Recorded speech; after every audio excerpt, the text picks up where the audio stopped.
The red dress was an act of defiance against the quiet tyranny of her own life. It hung in the hushed interior of Margaret's closet, a slash of defiant crimson against the muted sea of sensible beiges, navies, and grays. It was silk, the kind that whispered promises against the skin, and she had bought it 3 weeks ago on a rare, reckless impulse.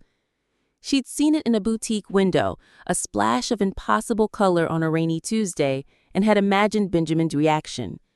"You look beautiful, Mom," he would say, his eyes crinkling at the corners in that way that still made her heart ache with the fierce, primal love. He'd say it with the same genuine surprise he used to have when she'd dress up for his high school graduation or the awards banquet for his first big real estate deal. Back when her presence felt like a prerequisite for his success, not an obligation to be managed. At 62, the dress felt both too young and achingly appropriate. It was a garment for a woman who had not yet surrendered, a woman who still believed she could command a room, or at the very least, the full attention of her only son. She slipped it from its padded hanger, the fabric cool and fluid in her hands, a stark contrast to the brittle hope she held in her chest. As she slid it on, the silk flowed over the gentle curves of her body, a body that had borne and nurtured him, a body that now felt increasingly invisible to him. In the full-length mirror, Margaret Waters stared back at herself. The reflection showed a woman who had mastered the fine art of camouflage.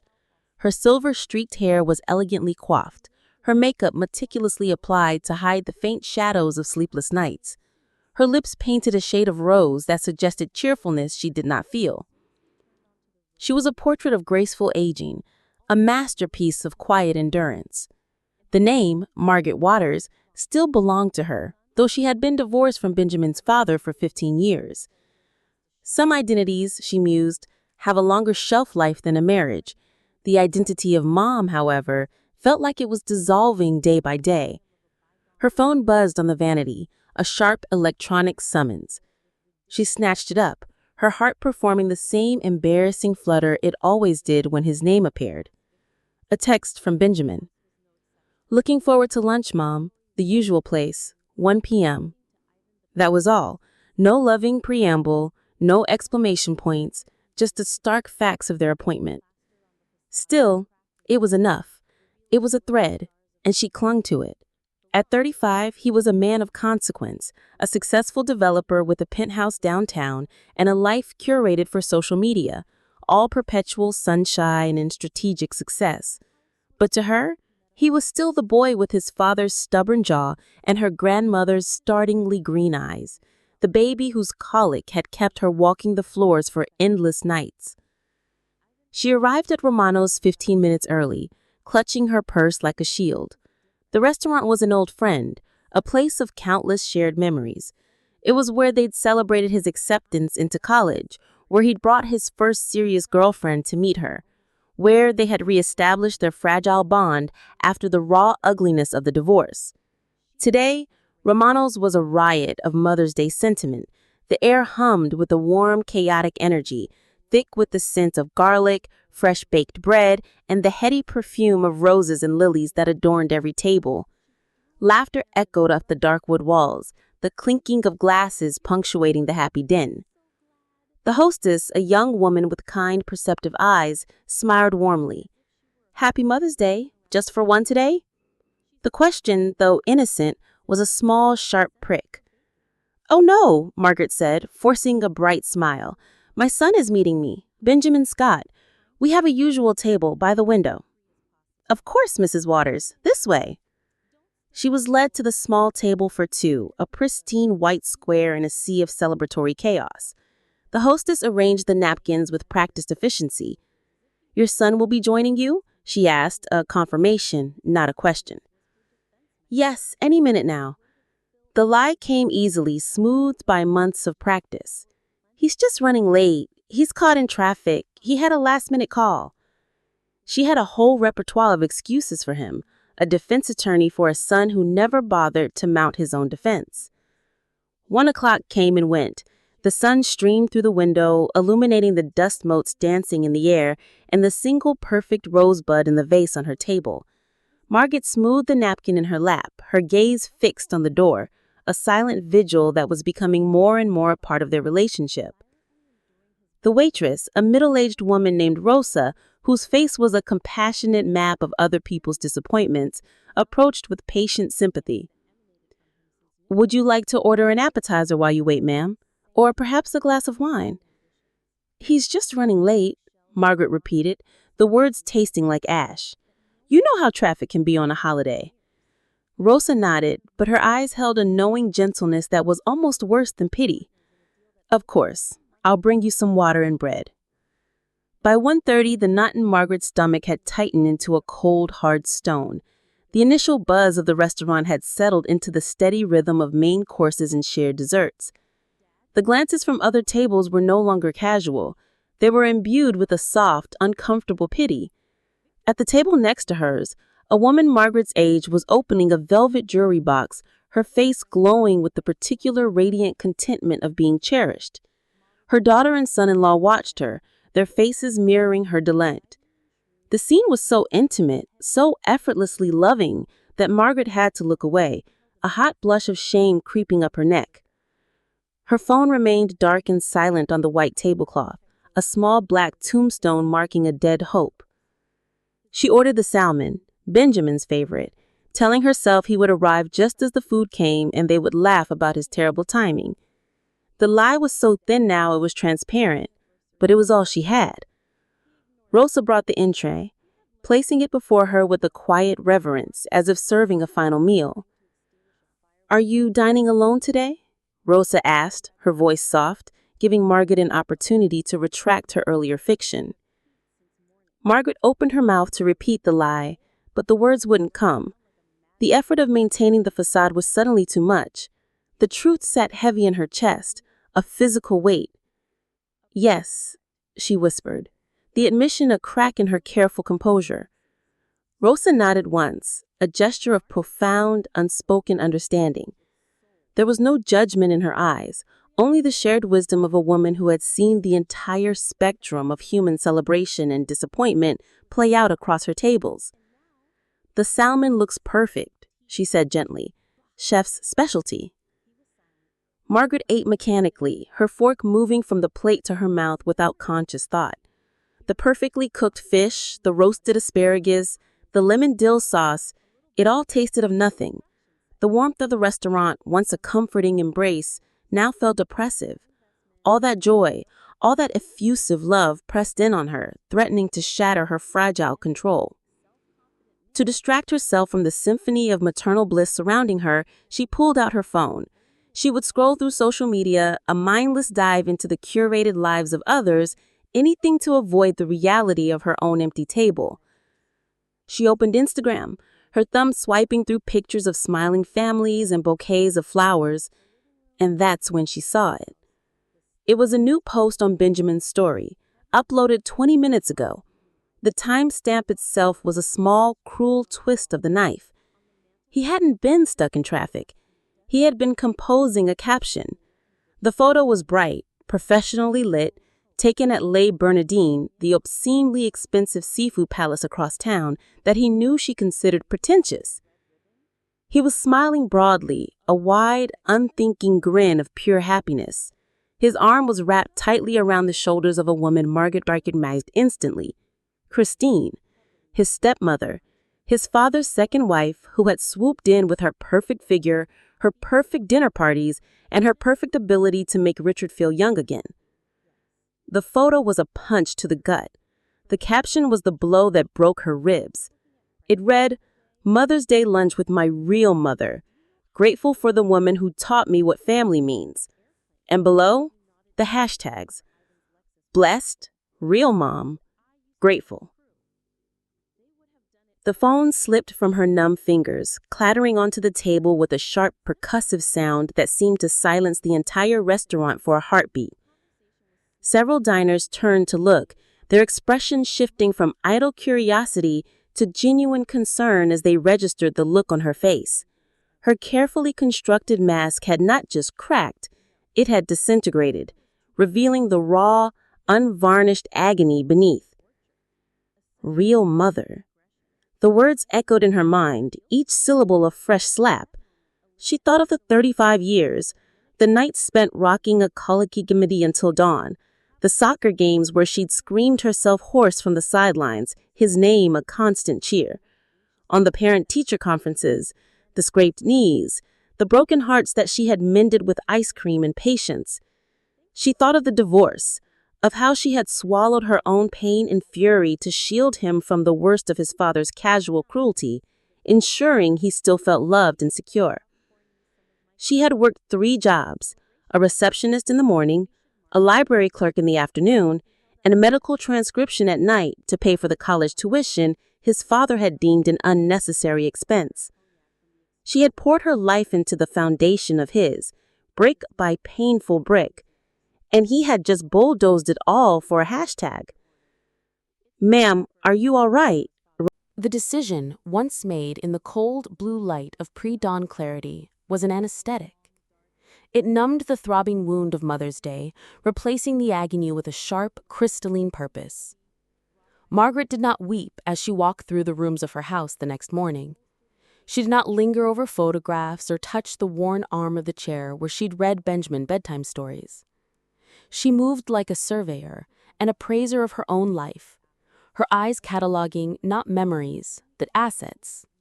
The house, this handsome colonial on a desirable, tree-lined street, was the largest of them. For 35 years, it had been a home, a sanctuary, a container for love and laughter and tears. Today, it was capital. She bypassed the well-known real estate agents whose faces beamed from bus benches in local magazines, the ones Richard or Benjamin might know. Instead, she chose a smaller, hungrier boutique firm from a neighboring town, one run by a woman named Sarah Gable. Sarah was in her late 30s, sharp, stylish, and exuding an energy that suggested she had no time for sentimentality. She was perfect.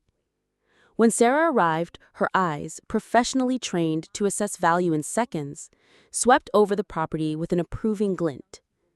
"It's a beautiful home, Mrs. Waters," she said, her voice crisp. "Great bones, classic architecture. The neighborhood is highly sought after.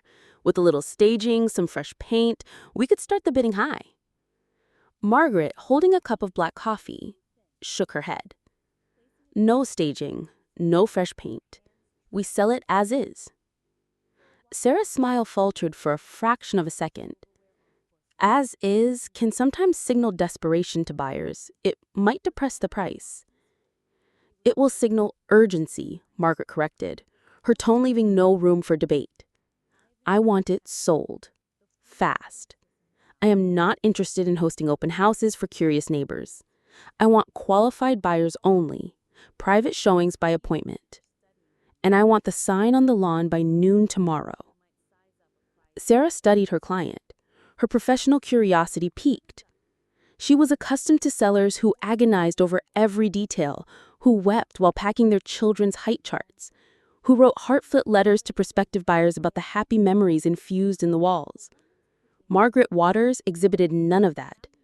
She discussed the property with the detached air of an executor liquidating a distant relative's estate. There was no grief in her eyes, only a formidable, almost unnerving resolve. "All right, Mrs. Waters," Sarah said, her own voice taking on a new level of respect. "Urgency it is. I'll have the listing active by morning and the sign delivered."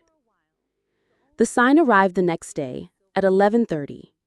It was a simple, declarative statement in bold red and white. For sale. The workmen hammered it into the manicured lawn with 3 metallic thuds that echoed down the quiet street. Each thud felt like a gavel strike, signaling the end of an era. Margaret watched from the living room window. She felt no pang of loss. She felt only the clean, satisfying click of a chess piece being moved into a strategic position. Her neighbor, Donna Pelosi, a pragmatic 70-year-old widow who communicated mostly in wry observations and freshly baked biscotti, was in her garden. She saw the sign, straightened up from her rose bushes, and stared at it for a long moment. Then she looked toward Margaret's window and gave a single, emphatic nod. It was a gesture of unequivocal approval, a silent acknowledgement that she had seen the long, slow war and was now witnessing a decisive battle. The calls began exactly 3 hours later, as Margaret knew they would. The first was a text from Benjamin, the digital vanguard of his impending panic. "Donna just called me, said there's a for sale sign on the lawn. Is this some kind of joke?" Margaret let the text sit for 10 minutes, let him stew in the uncertainty. When her phone finally rang, she answered on the first ring, her voice placid. "Hello, Benjamin." "Mom, what the hell is going on? You're selling the house? Why wouldn't you talk to me about this first?" "There was nothing to discuss. It is my house. I have decided to sell it." "It's the family home. It's where I grew up. All our memories are there." He sputtered, his voice rising. He was reaching for the sentimental lovers, the ones that had always worked before. "Yes, many memories, but memories don't pay property taxes, and they are not a transferable asset. The house is a possession, my possession. I am liquidating it." There was a stunned silence on his end. He was accustomed to her emotional responses, to the easy hooks of guilt and nostalgia. Her dispassionate, business-like tone left him without a script. "But what about all my stuff in the attic? My yearbooks, my baseball trophies?" "I suggest you make arrangements to collect them within the next 2 weeks. The new owners will want the property vacant upon closing." "New owners? Mom, you can't be serious. You're having some kind of breakdown because of Mother's Day. You're not thinking clearly." Insisted, his voice now laced with condescending concern. "On the contrary, Benjamin," she replied, a razor's edge in her voice. "For the first time in a long time, I am thinking with absolute clarity. This is not a negotiation. This is a notification. I have things to do. Goodbye." She ended the call before he could respond, placing the phone on the counter with a steady hand. One down. The second call, less than an hour later, was from his father. Richard's tone was not of concern. It was that of outrage. His bluster came through the phone like static. "Margaret, what is this nonsense Benjamin is telling me? You've put the house on the market?" "Hello, Richard," she said, the polite greeting a stark contrast to his fury. "To be precise, I have put my house on the market, the one that was awarded to me, free and clear, in our divorce settlement 15 years ago. I believe you signed the documents." "Don't be deliberately obtuse. That house is a landmark. It represents 30 years of my hard work. I chose that lot. I approved the blueprints. Selling it reflects on me, on our family's legacy." "Your legacy is Benjamin, and a very successful second marriage, I hear. This house is simply real estate, and its value has appreciated nicely, for which I suppose I should thank your initial investment. Now I will be the one to capitalize on it." "You're doing this to spite me, aren't you? Because of Christine? This is a petty, vindictive act, Margaret, and it's beneath you." "What's beneath me, Richard, is continuing to live my life according to the expectations of a family that no longer includes me in any meaningful way. You are worried about how this reflects on you. Benjamin is worried about his childhood trophies. Neither of you have asked me a single question about my well-being or my reasons. You have only expressed your own indignation. That tells me everything I need to know. The decision is final. I will not have it." "You will have no say in it whatsoever," she countered, her voice dropping to a near whisper, which was somehow more menacing than his shouting. "The deed is in my name and my name alone. I'm sure your lawyers can confirm that for you should you feel the need to waste your money. Goodbye, Richard." She hung up on his sputtering rage. 2 down. The anger from the men was predictable, an affront to their sense of ownership and control. The final call, she knew, would be the most difficult. It would be cloaked in the insidious language of empathy. As expected, Christine's name appeared on her screen an hour later. She let it ring 3 times, took a deep, fortifying breath, and answered, "Margaret, it's Christine. I hope I'm not calling at a bad time." "It's a busy time." She kept her tone neutral, professional. "Oh, Margaret, I feel like there's been a terrible, terrible misunderstanding. Benjamin and Richard are beside themselves with worry. We all are. I want you to know from the bottom of my heart how sorry I am about that Instagram post. It was thoughtless. I was just so flattered I wasn't thinking about how it would look, how it might make you feel." It was a masterclass in deflection, a non-apology apology. "I'm sorry for how you felt, not for what I did."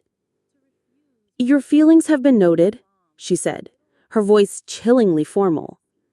Christine faltered, the warmth in her voice wavering. If we could all sit down, you, me, Benjamin, we could talk this through. I know we can get us this. Selling the house seems like such a drastic, irreversible step, born out of pain. We want to help you through this pain." This was the attack Margaret had girding for. The attempt to reframe her deliberate, strategic action as an emotional, hysterical breakdown.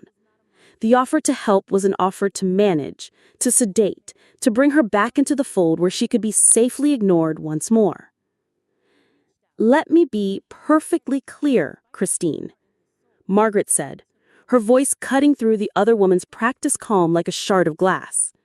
"You are not a neutral party here. You are not a mediator. You are the woman my son publicly called his real mother, while abandoning a long-standing plan with me. Your offer to help." The coordinated phone calls had been a volley, an opening salvo in a war Margaret had declared and her family had yet to understand. In the silence that followed her 3 definitive conversations, they did what they always did. They conferred.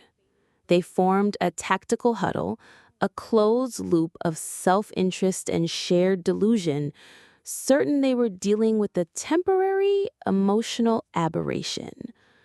The conference call was initiated by Richard. Naturally, he saw himself as the patriarch, the chairman of the board of their fractured family, whose authority had been inexplicably challenged.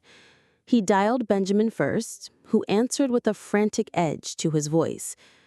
"Dad, did you talk to her? She hung up on me. She was talking like a robot. All business. It wasn't her." "Of course it wasn't her," Richard snapped, his impatience a palpable force even through the phone. "It's a classic menopausal breakdown. Your grandmother went through something similar, locked herself in the sunroom for a week with nothing but sherry and romance novels. Margaret's just being more theatrical. She's doing it for attention, Benjamin. It's a cry for help." "I don't know, Dad. This feels different. Colder." Richard sighed, a sound of profound paternal disappointment. "Because you're letting her manipulate you. You always have. You're soft on her. I'm patching in Christine. She'll know how to handle the emotional side of this." Christine's voice joined the call, smooth and placating as ever, though Margaret's parting words had clearly left a crack in her polished veneer. "Richard, Benjamin, hello. I think we need to approach this with compassion and a unified front. Margaret is clearly in a great deal of pain." "She's in a great deal of a snit," Richard corrected. "She's trying to punish us. Selling the house is a symbolic gesture, a temper tantrum with the commission." "But it's a gesture with real-world consequences." Benjamin's voice was strained, the panic beginning to fray its edges. "That house... Dad, we need to talk about the Peterson deal, the access route for Hudson Rise. Lot 47B it's her property. My entire projection for the project assumed we could get an easement without any trouble. I thought, down the line, it would just be part of the family assets we'd manage." A heavy silence fell on the line. Richard was the first to speak, his voice dangerously low.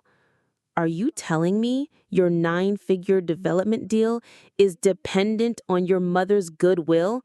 The same mother you just publicly disowned on the internet? I didn't disown her, Benjamin protested weakly. It was a poor choice of words, and I didn't think she'd just go nuclear. I thought she'd get upset. I'd send some flowers and we'd move on. Like always. Like always, Richard repeated, the words dripping with contempt. Well, your sentimentality may have just cost this family a fortune. This is no longer about her feelings. This is a business problem. We need to shut this down legally. We can't do that, Richard, interjected Christine, her therapist's tone returning. We can't go in with lawyers. That will only validate her sense of victimhood and push her farther away. She feels abandoned. We need to show her we haven't abandoned her. We need to surround her with concern, a gentle, persistent pressure. We wait a day or two for her to feel the full weight of what she's done, and then we begin the outreach. Flowers, texts, voicemails, a constant loving reminder that we're here for her when she's ready to be rational again. And in the meantime, some other developer could swoop in and buy the house right out from under us, Benjamin said, his voice tight with anxiety. No one is buying that house in 48 hours, son. Stop panicking, Richard grumbled. Fine, we'll try Christine's touchy-feely approach first. 2 days of radio silence from our end. Let her sit in that empty house and think. Then we begin the gentle pressure. But if she hasn't taken that sign down by the end of the week, I'm calling Marvin at the law firm. We'll see how long her resolution lasts when she gets a letter about competency hearings. They concluded the call, confident in their strategy. They had diagnosed the problem, a woman's emotional hysteria, devised a two-pronged solution, emotional manipulation followed by legal intimidation, and assigned themselves their roles. They were the calm, rational adults managing an unfortunate but temporary crisis. They were the echoes of a foregone conclusion, voices bouncing off the walls of their own echo chamber, utterly failing to comprehend that the person they were talking about no longer existed. While they strategized, Margaret worked. Her dining room had transformed into a command center. The phone, which had begun to buzz intermittently with texts from concerned mutual friends, no doubt prompted by Christine's subtle campaign, was turned face down on a far counter. Each vibration was not a temptation, but a data point, a confirmation of the enemy's movements. She ignored them all. Her focus was singular. The Peterson Project was no longer an abstract concept, a source of her son's pride. It was a target. She spent the first day immersed in the public record. Her laptop screen glowed late into the night, illuminating her face with a pale, determined light. She learned the project's official name was the Hudson Rise Estates. She found the full set of architectural plans and engineering schematics filed with the town planning board. She downloaded geological surveys, environmental impact statements, and traffic flow analyses. She read through hundreds of pages of technical jargon, her mind sharp and clear, absorbing information with a rapacious hunger. She was not just a murdering mother, she was an intelligence analyst. The key, as Benjamin had inadvertently revealed, was access. The engineering report she unearthed confirmed it in dry, technical prose. The sprawling parcel of land was effectively landlocked for the purposes of major construction. The southern border was a state-protected wetland, untouchable. The eastern border was a sheer rock face, a geological feature that would cost millions to blast through. The plans called for a grand, tree-lined entrance boulevard, a selling point for the luxury homes planned within, and that boulevard had to connect to the main road. The only feasible route cut directly through the cluster of older established properties on her street. With a growing sense of cold dread and colder fury, she cross-referenced the property maps with the ownership records. The engineering report listed 3 potential properties for the access easement, lots 45, 46, and 47B. Lot 45 belonged to an elderly couple who had publicly vowed never to sell. Lot 46 was owned by a family trust in California, notoriously difficult to negotiate with. And Lot 47B. Lot 47B was hers. The realization landed not with a hot flush of betrayal, but with the cold, hard certainty of a mathematical proof. It was the final piece of evidence. Benjamin's casual entitlement, his assumption that her life and property were merely extensions of his own, was not just a character flaw, it was a cornerstone of his business plan. He had been counting on her love, her compliance, her eventual mortality to secure the future of his grand project. He had seen her home not as a sanctuary of his childhood, but as a future ingress-egress point on a blue point. The hurt from Mother's Day had been a wildfire, hot and chaotic. This discovery was different. It was like staring into the core of a glacier, an ancient, profound, and absolute cold. Any lingering wisp of sentimental attachment to the house, to the life it represented, was flash frozen and shattered. Now that she understood her own position, she turned her attention to the competition. Who else wanted this land? The business journals mentioned rival firm, Vance Development Group. She spent the next full day building a dossier on them. She found that Vance Development was smaller, leaner, and more aggressive than Benjamin's legacy-rich company. It was run by a woman named Alana Vance. She found a profile of her in a regional business magazine. The photo showed a woman in her late 40s with sharp, intelligent eyes, dark hair pulled back in a severe style, and a smile that didn't quite reach them. She was a shark in a Chanel suit. The article described her as a brilliant and ruthless strategist who specialized in hostile acquisitions and complex multi-parcel land assemblies. She was known for her creative financing and her unconventional approach to overcoming obstacles. She had started with nothing, fighting her way up in a male-dominated industry. She was, the article concluded, a woman who did not flinch. Margaret read the article 3 times.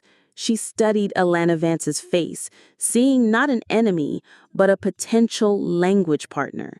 Here was a woman who would understand leverage.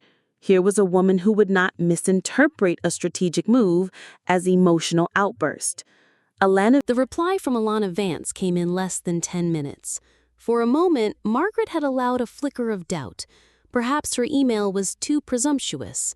Perhaps it would be filtered out by an assistant, dismissed as the rambling of a crank. But the subject line that appeared in her inbox was as crisp and direct as the woman in the magazine photograph. Mutually beneficial proposition, Lot 47B. The body of the email was even more concise. Miss Waters, my office, tomorrow, 10 a.m. A car will be sent for you at 9:15, AV. There was no preamble, no polite fluff. It was the communication of a predator who has just scented blood in the water. Margaret felt a surge of adrenaline that was almost intoxicating. This was a language she could speak. She replied with a single word, confirmed. The next morning, Margaret dressed not in the defiant red of a woman seeking to be seen, but in the quiet armor of a woman about to enter a boardroom. She chose a tailored charcoal gray pantsuit, a simple silk shell, and low, practical heels.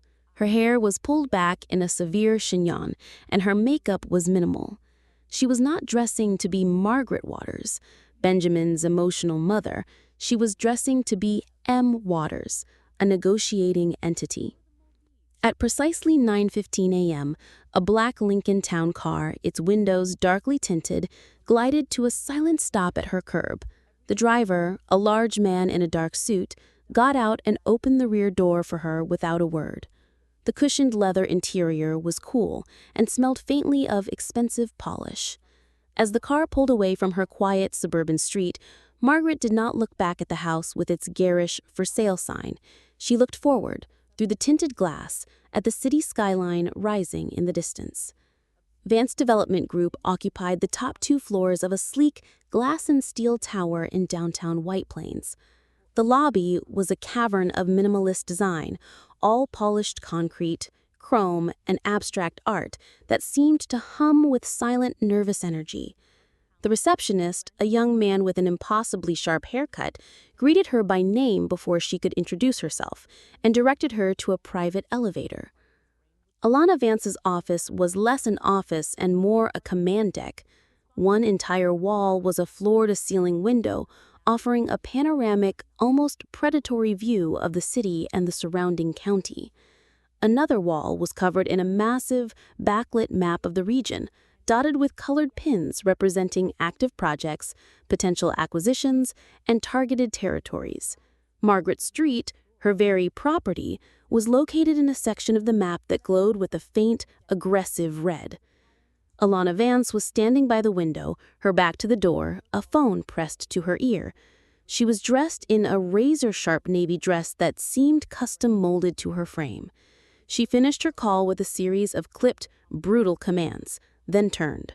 Her eyes, a startlingly pale gray, scanned her from head to toe, an assessment that was immediate and entirely unsentimental.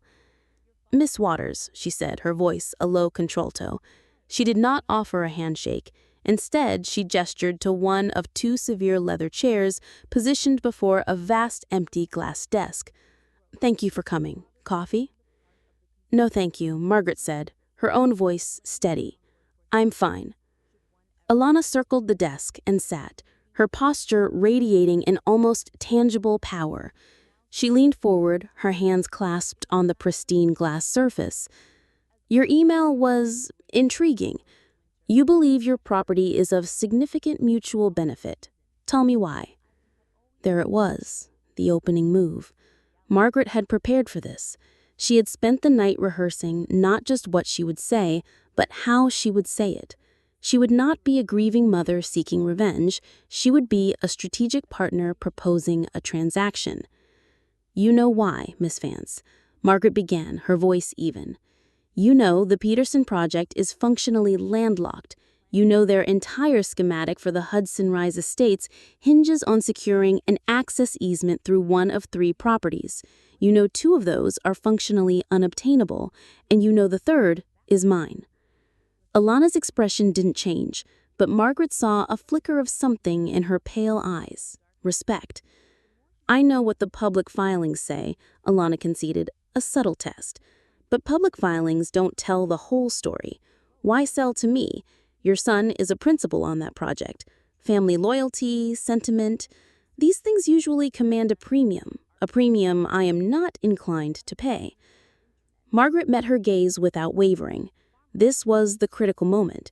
She had to sever the emotional connection, to reframe the entire narrative from a family drama to a business opportunity. "Let's be clear, Miss Vance. My son's involvement is not a factor in this negotiation, or if it is a liability, not an asset." The words felt clean and cold in her mouth. Benjamin Scott made a critical business error. He built a 9-figure development plan on an assumption he never bothered to verify. He assumed my property, my life, was a passive asset he would one day control. He confused a maternal relationship with a binding property agreement. That is not sentiment, that is sloppy due diligence. And his sloppiness has created an opportunity. Alana Vance leaned back in her chair, a slow, genuine smile finally touching her lips. It transformed her face, making her look less like a shark and more like a wolf who had just cornered its prey. "An opportunity," she repeated, savoring the word. "I like that. So let's talk about this opportunity. You've listed the house. What's your asking price?" "My asking price with my realtor is a fiction designed for the public market. It is irrelevant to this conversation. You are not buying a house, Miss Vance. You are buying a kingmaker. You are buying the key that unlocks the adjacent parcel for your own development, and more importantly, the padlock that permanently blocks your primary competitor from theirs. You are buying victory, and that has a different price." The silence in the room was electric. Alana's smile widened. She had expected a negotiation over market value, perhaps a sob story she would have to endure before getting down to brass tacks. She had not expected this. She had not expected a peer. "All right, M. Waters," she said, the subtle shift in name a sign of her altered perception. "Let's talk about this opportunity. You've listed the house. What's your asking price?" "My asking price with my realtor is a fiction designed for the public market. It is irrelevant to this conversation. You are not buying a house, Miss Vance. You are buying a kingmaker. You are buying the key that unlocks the adjacent parcel for your own development, and more importantly, the padlock that permanently blocks your primary competitor from theirs. You are buying victory. And that has a different price." The silence in the room was electric. Alana's smile widened. She had expected a negotiation over market value, perhaps a sob story she would have to endure before getting down to brass tacks. She had not expected this. She had not expected a peer. "All right, M. Waters," she said, the subtle shift in name a sign of her altered perception. "Let's talk about this opportunity. You've listed the house. What's your asking price?" "My asking price with my realtor is a fiction designed for the public market. It is irrelevant to this conversation. You are not buying a house, Miss Vance. You are buying a kingmaker. You are buying the key that unlocks the adjacent parcel for your own development, and more importantly, the padlock that permanently blocks your primary competitor from theirs. You are buying victory. And that has a different price." The silence in the room was electric. Alana's smile widened. She had expected a negotiation over market value, perhaps a sob story she would have to endure before getting down to brass tacks. She had not expected this. She had not expected a peer. "All right, M. Waters," she said, the subtle shift in name a sign of her altered perception. "Let's talk about this opportunity. You've listed the house. What's your asking price?" "My asking price with my realtor is a fiction designed for the public market. It is irrelevant to this conversation. You are not buying a house, Miss Vance. You are buying a kingmaker. You are buying the key that unlocks the adjacent parcel for your own development, and more importantly, the padlock that permanently blocks your primary competitor from theirs. You are buying victory. And that has a different price." The silence in the room was electric. Alana's smile widened. She had expected a negotiation over market value, perhaps a sob story she would have to endure before getting down to brass tacks. She had not expected this. She had not expected a peer. "All right, M. Waters," she said, the subtle shift in name a sign of her altered perception. "Let's talk about this opportunity. You've listed the house. What's your asking price?" "My asking price with my realtor is a fiction designed for the public market. It is irrelevant to this conversation. You are not buying a house, Miss Vance. You are buying a kingmaker. You are buying the key that unlocks the adjacent parcel for your own development, and more importantly, the padlock that permanently blocks your primary competitor from theirs. You are buying victory. And that has a different price." The silence in the room was electric. Alana's smile widened. She had expected a negotiation over market value, perhaps a sob story she would have to endure before getting down to brass tacks. She had not expected this. She had not expected a peer. "All right, M. Waters," she said, the subtle shift in name a sign of her altered perception.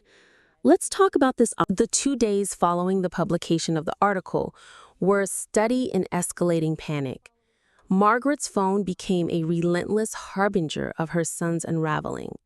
The initial flurry of angry, disbelieving calls gave way to a barrage of texts that toggled between desperate pleading and wounded accusation. "Mom, you have to call me. This is a nightmare. Vance is leveraging this to kill the deal. Peterson's investors are spooked. How could you do this to me? To your own son. This was my entire future. Please, I'm begging you. There has to be a way to undo this. We can talk to Vance. I'll do anything. Is this what you wanted? To ruin me? Congratulations." Margaret read each message with the detached calm of a meteorologist observing a Category 5 hurricane from a secure bunker. She saw his fear, his desperation, his complete inability to comprehend his own culpability in the disaster. He still saw himself as the victim of her irrational rage, not the author of his own misfortune. She deleted every message, every voicemail, without a single reply. Her silence was a vacuum, and she knew it was driving him mad. He was firing his emotional ammunition into an empty room, and the ricochets were all hitting him. She spent those 2 days methodically sorting through 35 years of accumulated life, not with nostalgia, but with the ruthless efficiency of an auditor. She rented a small, climate-controlled storage unit. Into it went a handful of items she deemed worthy of preservation: a box of Benjamin's most charming childhood drawings, the ones untainted by later complexities, her grandmother's pearl necklace, her own journals from the past 20 years, a chronicle of her slow erasure that she now saw as a vital legal record of her own case against herself. Everything else, the furniture he'd promised to help her move, the china she'd saved for his future wife, the sports trophies he'd worried about, was tagged with colored stickers for an estate sale company she had hired. She was liquidating her past with the same unsentimental precision she had used to liquidate her house. On the third day, she knew he would come. He was out of options. His digital barrage had failed. His proxies, Richard and Christine, were likely in their own foxhole, deflecting his panic and assigning blame. He would have to face her himself. He arrived just after dusk, as the sky was bruising into a deep purple. He didn't ring the bell. He used the key he still had, a small act of residual entitlement that she had anticipated. The sound of it turning in the lock was loud in the silent house. He stepped into the foyer and stopped dead. The house was a ghost of itself. The warm, familiar living room was stark and cavernous. The Persian rug was gone. The armchairs were gone. The mantelpiece was bare. The only furniture remaining was the dining room table and 2 chairs, sitting under the chandelier like an interrogation stage. Dust motes danced in the fading light, illuminating the pale squares on the walls where pictures had once hung. Margaret was sitting at the table, a cup of tea before her. She wasn't wearing her armor of gray suiting, but a simple black cashmere sweater and slacks. She looked calm, poised, and utterly immovable. She stared at her face a mask of disbelief and fury. She looked thinner than she'd seen him in years, his expensive suit rumpled, dark circles under his green eyes. He looked, she thought, with a flicker of detached pity, like a man who hadn't slept since he read the news. "How could you do this?" he finally managed to say, his voice a hoarse whisper. He waved a hand at the empty room, at the wreckage of his childhood. "How could you do this?" "Hello, Benjamin," she said, her voice quiet but carrying in the echoing space. "I see you let yourself in." The mild observation seemed to enrage him. "My key still works, apparently. Unlike my career, which you've just gleefully detonated. You did this deliberately. You went to Vance. You planned this just to ruin me." Margaret took a slow sip of her tea, her movements measured and calm. She gestured to the empty chair across from her. "Sit down, Benjamin. Let's not shout. The neighbors have been through enough." He hesitated, then slumped into the chair, his body deflating as if the strings holding him upright had been cut. He dropped his briefcase to the floor with a heavy thud. "Why?" he asked, his voice cracking. "Just tell me why. Was it about the Mother's Day post? Was all of this scorched earth campaign really over one stupid Instagram picture?" Margaret set her cup down and looked at him, truly looked at him, perhaps for the first time in years without the softening filter of maternal love. She saw a man-child, accustomed to getting his way, now utterly bewildered by a world that had suddenly refused to bend to his will. "The Instagram post wasn't the cause, Benjamin. It was the diagnosis. It was the moment the X-ray came back and showed me the extent of a disease I had been ignoring for years. It was the symptom that revealed the sickness." "Sickness? What are you talking about? You're the one who's sick. You're having a breakdown. Dad was right." No, she said, her voice firm, cutting through his panic. The sickness was our relationship. It was an arrangement built on my unconditional giving and your unconditional taking. It was a system where I was expected to provide limitless love, support, and forgiveness, and you were expected to provide nothing. You treated my love not as a gift to be cherished, but as a utility, like electricity or running water, something you were entitled to, something you only noticed when it was shut off. He stared at her, his mouth slightly agape. That's not true. I love you. Do you? She asked, a genuine philosophical question. Or do you love the idea of me? Do you love the security of having a mother, a permanent, indestructible safety net who would always be there to catch you, to clean up your messes, to make you feel better about yourself? You don't love Margaret Waters, the person. You don't know her. You haven't asked her a meaningful question about her life, her dreams, her fears, in over a decade. You love a function. You love an emotional service provider. And when that service was interrupted, you didn't try to understand why. You simply tried to get it turned back on. Her words hung in the air between them, stark and undeniable. He had no response. He just shook his head, a gesture of helpless denial. This house, she continued, gesturing to the empty space around them, was part of that utility. You didn't see it as my home, my sanctuary, my largest financial asset. You saw it as an extension of yourself, a place to store your old things, a piece of your past, and, as I discovered, a critical component of your business future. You factored my home into your biggest career move without even the courtesy of a conversation. You assumed it was yours to use. The color drained from his face. You know about the easement? How? I did my research, something you failed to do. You built your future on a foundation you didn't own, Benjamin. You assumed my compliance. You assumed my life was a subplot in the grand story of your success. The sale of this house wasn't an act of revenge. It was an act of sovereignty. It was me reminding you that I am not a subplot. I am the lead character in my own story. And you, it turns out, were just a supporting player. A supporting player? He choked out incredulously. I'm your son. And I am your mother, she countered, a role you publicly auditioned a replacement for. You made your choice. You chose Christine as your real mother. I simply decided to honor your choice. I have abrogated the role.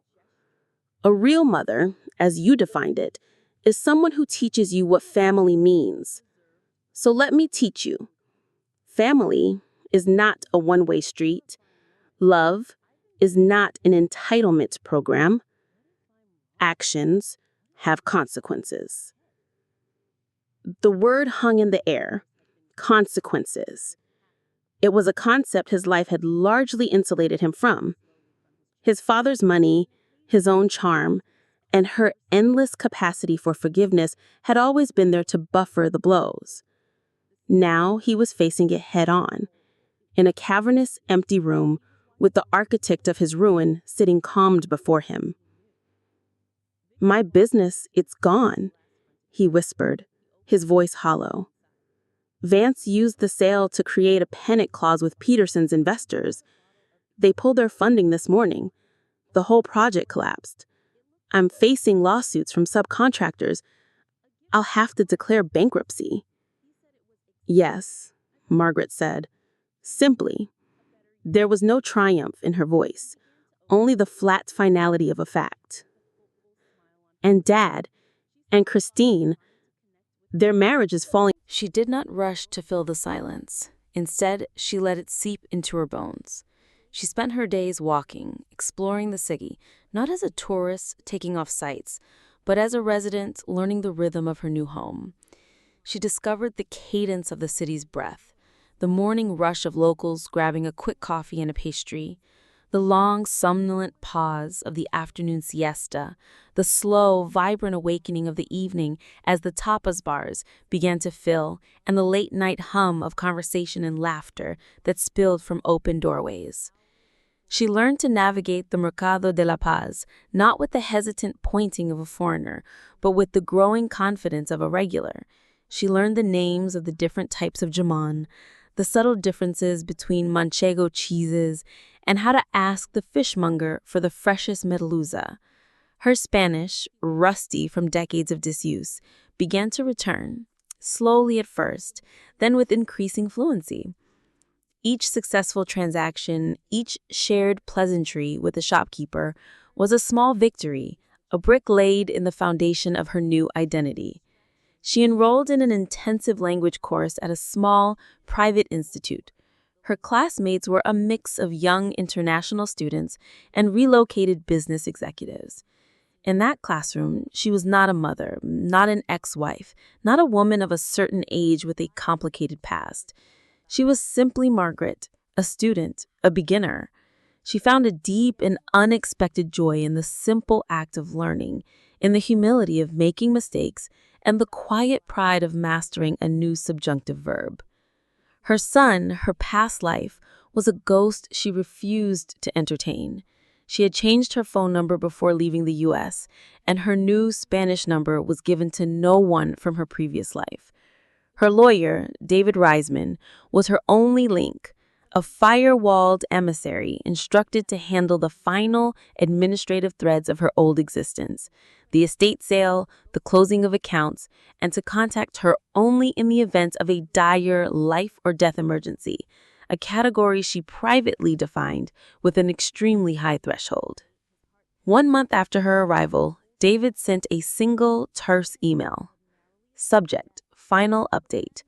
Margaret, the estate sale is complete. All accounts closed. The trust has been funded as per your instructions.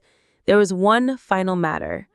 Benjamin Scott has, through his attorneys, made a formal request for information regarding the trust. He seeks to understand its terms and purpose. He has also requested a means of contacting you. I have declined both requests, citing client confidentiality and your explicit instructions. I await your guidance on whether this position should be maintained. Regards, David. Margaret stared at the email, a faint, bitter taste in her mouth.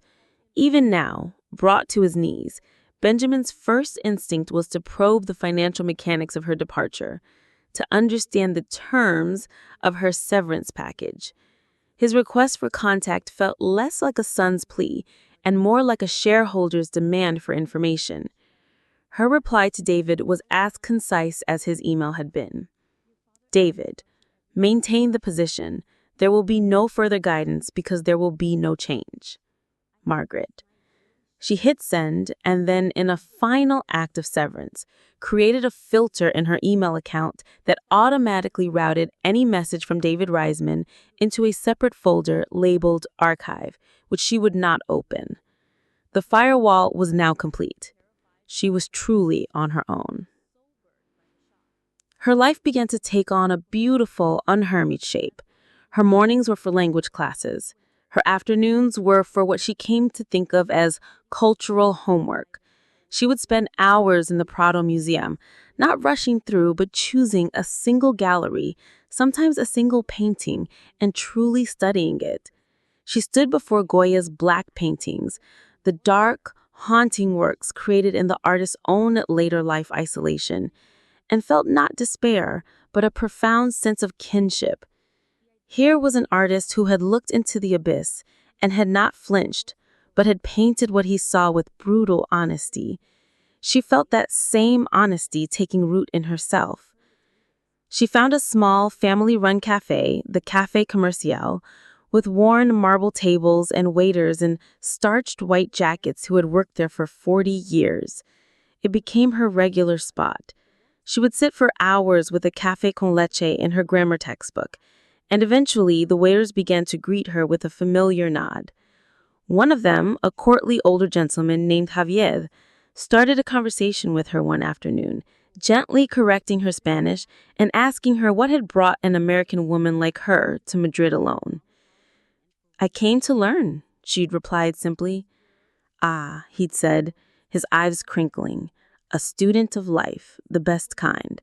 Most people stop learning after 30.